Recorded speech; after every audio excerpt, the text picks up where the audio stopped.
Cardio is a skill and a habit that you need to learn early in life. And the reason I am talking about this is because I have seen this over and over again in my years of experience as a physical therapist, the importance of learning how to do some sort of cardiovascular activity or sport, and how valuable that can be throughout a lifespan. And a lot of people, as they get into more of the middle stages of life, maybe 45 to 65, somewhere in there, have a harder time picking this up as opposed to when they were younger. And so if you look at all the benefits that being able to either run a little bit, it doesn't have to be a lot, run, cycle, ride bikes, swim, and there's probably some other ones in there. Those are the main three that I think about.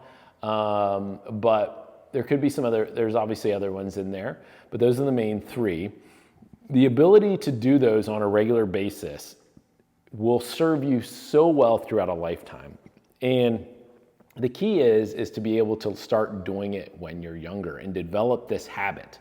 And even if you do it at different levels, right? Maybe in your 20s or 30s, you're running and you're able to do 5K, 10K, maybe half, maybe full marathon.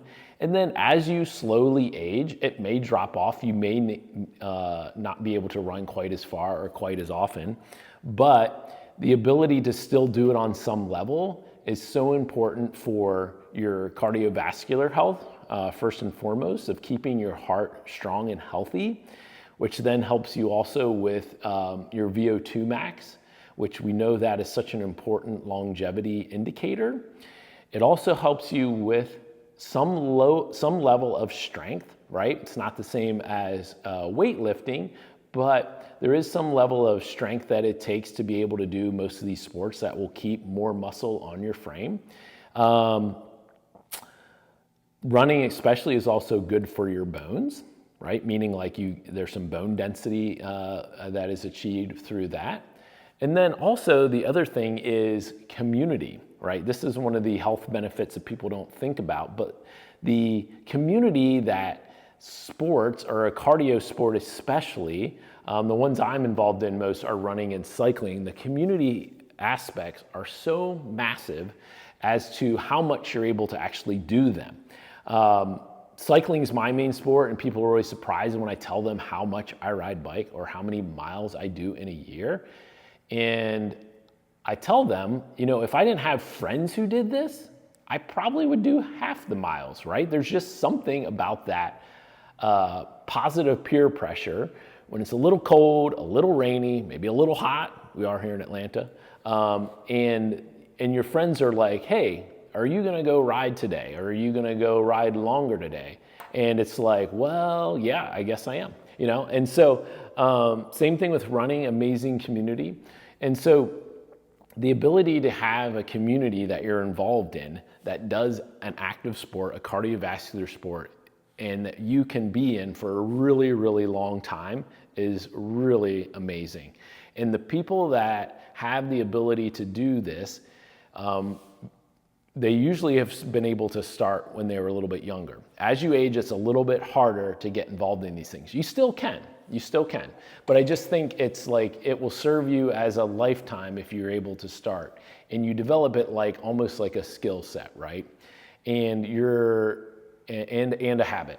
And so I think about it sometimes like golf, right? Where it's another sport you can pick up at any time, but your friend who grew up playing always has the ability where if they didn't play for 4 or 5 years, can come out and they can still do really well. And I find the same things with these sports is as your life ebbs and flows with your availability or how busy you are, or even maybe some of the things with your health, that you've done these things through a good portion of your life previously. Even if you had to take a break for a while, you can pick it up again much easier.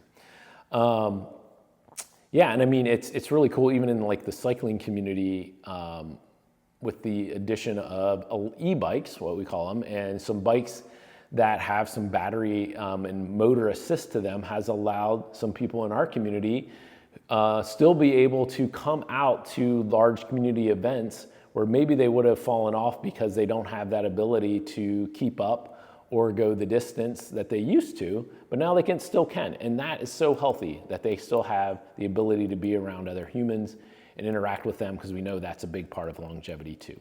So this is a little bit of soapbox that I've been on recently, and I just wanted to share this with you. And I want you to actually share this with your friends. If this is a message that you think somebody needs to hear, and share this video with them, or just even tell them. But when it comes to longevity and it comes to being healthy for a lifespan, the ability to to learn a cardio skill, to learn how to run or cycle, swim, or do those sort of things very early in life just allows you so much more health over an entire lifespan than you would otherwise not doing those things. So hopefully you're already out there doing one of these things. Keep it up, keep it going. You can do it hopefully your whole life on some level, and you'll be the healthier for it. And if you're not, think about it. Think like, you know what, maybe I should start running a little bit, or riding bike, or swimming. All these things you can do at a very low level. And if you need help with that, let me know. I'd be happy to help you. So thanks for listening to my soapbox. And I hope you enjoyed this, and I will talk to you again soon.